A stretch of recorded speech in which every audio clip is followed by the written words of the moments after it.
La revolución que derrocó al régimen oligárquico del general Porfirio Díaz es uno de los grandes momentos de la historia de México. Se vivió durante una década en todo el territorio nacional y dejó más de 1 millón de muertos en un país que tenía 15 millones de habitantes. La revolución fue un proceso complejo que sentó las bases para la creación de un nuevo tipo de Estado que dirigió a la sociedad mexicana durante buena parte del siglo XX.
Porfirio Díaz encabeza las celebraciones de las fiestas del centenario de la independencia. El dictador celebraba sus 80 años de edad y 34 años de permanecer en la presidencia. Nada parecía alterar la paz porfiriana. Sin embargo, 2 meses después, estallaría la revolución. El régimen porfirista ya mostraba síntomas de decadencia. La severa crisis económica y la falta de libertades políticas, que incluían el control de la prensa y del Congreso, hacían que el descontento creciera en todas las clases sociales. Y las presiones internacionales aumentaban por la disputa entre ingleses y norteamericanos por el petróleo mexicano. Pero la gota que derramó el vaso fue la nueva reelección del dictador como presidente de la República en 1910.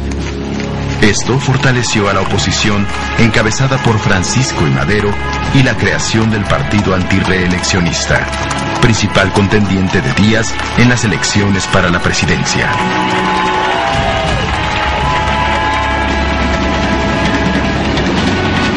Madero fue acusado de rebelde y encarcelado en San Luis Potosí.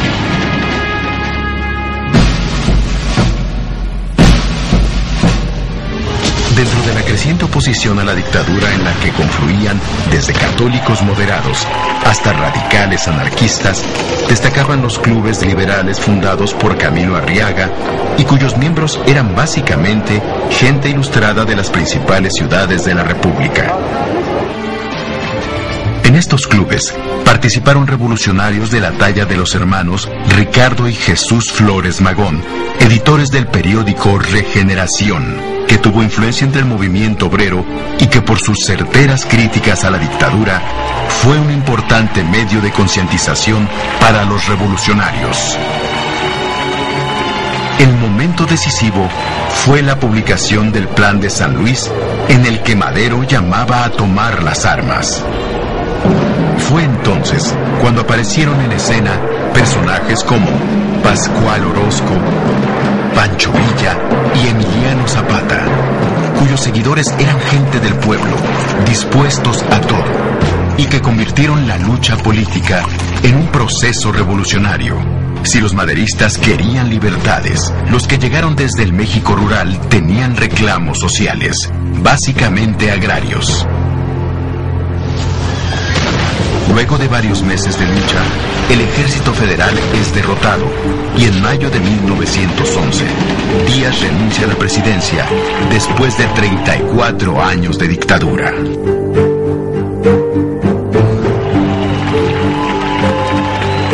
Durante el gobierno de Madero, la libertad de expresión se respetó, aunque se criticara abiertamente al presidente. Además, el poder ejecutivo dejó de dominar a los poderes legislativo y judicial, permitiéndose también la organización de partidos políticos y sindicatos obreros. Sin embargo, la paz no llega. En Morelos, los zapatistas se rebelan y publican el Plan de Ayala, exigiendo solución a los problemas del campo. Comandada por Pascual Orozco, otra revuelta popular de mayores alcances estalla en varios estados del norte. Aprovechando la oportunidad, Bernardo Reyes y Félix Díaz, sobrino de don Porfirio, promueven otro levantamiento armado.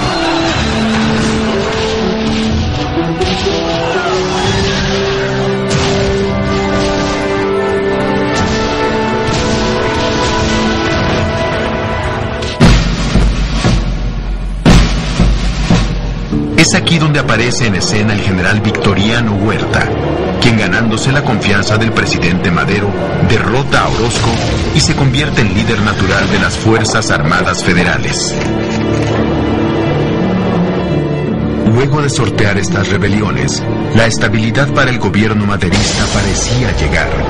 Soldados de la República, me dirijo a todos, a los que formaron parte del Ejército Federal y a los que formaron parte del Ejército Insurgente. La guerra ha terminado. Todos los mexicanos debemos celebrar el hermoso triunfo que se ha obtenido.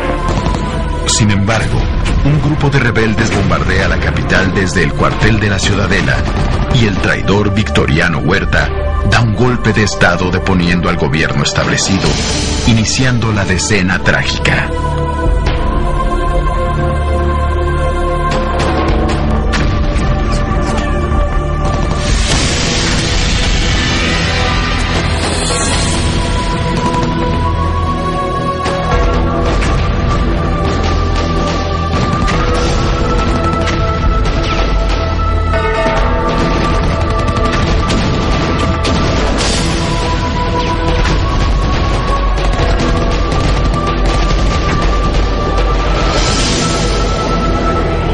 Apoyada por el gobierno norteamericano, la ofensiva de los políticos y militares porfiristas que se oponían a las prácticas democráticas logró derribar a un gobierno indeciso que había perdido mucho de su apoyo popular.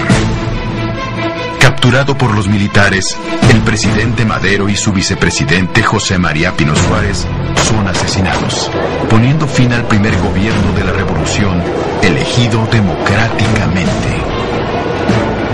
El asesinato del presidente Madero precipitó algo que parecía increíble: la unión de grupos con grandes discrepancias entre sí, pero que bajo la bandera del constitucionalismo se unieron con el fin de restaurar la legalidad y sacar a Huerta de la presidencia.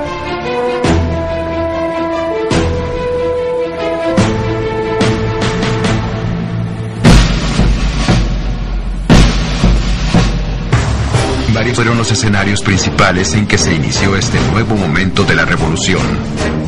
El primero fue Coahuila, donde el gobernador Venustiano Carranza lanzó el Plan de Guadalupe, convocando a formar un ejército constitucionalista.